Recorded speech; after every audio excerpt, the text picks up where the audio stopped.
مال میں حق ہے زکوٰۃ کے سوا بھی.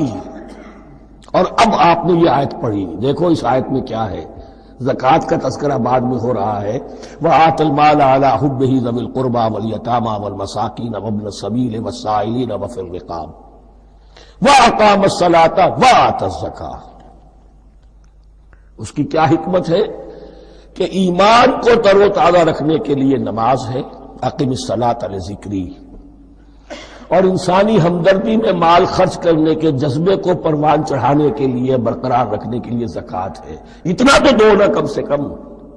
بوتل کا منہ تو کھلے، کارک تو نکلے اس کا.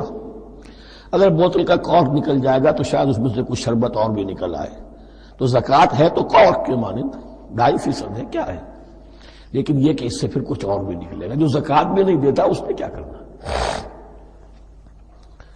وَالْمُوفُونَ بِعَهْدِهِمْ إِذَا عَاهَدُوا. اور وہ کہ جو اپنے عہد کو پورا کرنے والے ہیں جب کوئی عہد کر لیں.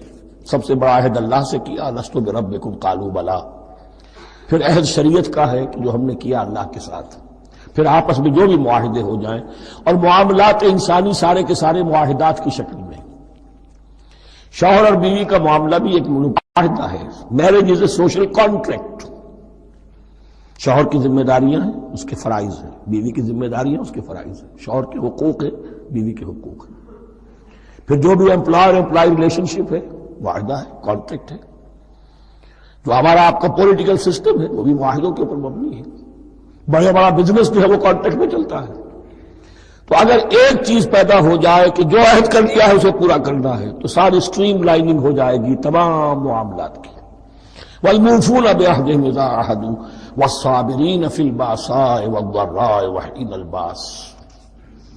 اور خاص طور پر صبر کرنے والے فقر و فاقہ میں، جنگ کی حالت میں اور تکلیف میں. یعنی ایک نیکی ہے بدھ مت کے بھکشوؤں کی نیکی. ایک نیکی یہ ہے، یہ نیکی باطل کو چیلنج کرتی ہے. یہ نیکی خانقاہوں تک محدود نہیں ہوتی. یہ نیکی صرف انفرادی سطح تک محدود نہیں رہتی.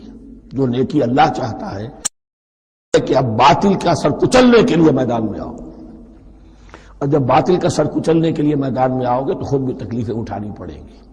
صحابہ کرام کو بھی جانیں دینی پڑی ہیں. سینکڑوں صحابہ نے جام شہادت نوش کیا. تو آخری چوٹی کیا ہے؟ گویا کہ سمم بونم جس کو کہتے ہیں ایتھکس کے اندر، کہ اس نظریہ اخلاق میں سب سے اونچی منزل کون سی ہے؟ وہ سمم بونم جو ہے اسلام کا، وَالصَّابِرِينَ فِي الْبَأْسَاءِ وَالضَّرَّاءِ وَحِينَ الْبَأْسِ وَلَا تَقُولُوا لِمَنْ يُقْتَلُ فِي سَبِيلِ اللَّهِ أَمْوَاتٌ بَلْ أَحْيَاءٌ وَلَٰكِن لَا تَشْعُرُونَ. وہ آیت یاد کر لیجیے. أُولَٰئِكَ الَّذِينَ صَدَقُوا. یہ ہیں لوگ جو سچے ہیں. دعوت و نیکوکاری کا بہت سو کو ہے. یہ ہے وہ لوگ جو سچے ہیں. وَأُولَٰئِكَ هُمُ الْمُتَّقُونَ. اور یہی حقیقت میں متقی ہیں. تمہارے ذہنوں میں کوئی اور نقشے بیٹھے ہوئے ہیں، کوئی لباس ہے، وضاقتہ ہے، بس یہ بڑا متقی آدمی ہے. تقویٰ اس کا نام ہے. یعنی یہ پوری انسانی شخصیت کا ایک حیولہ ہے.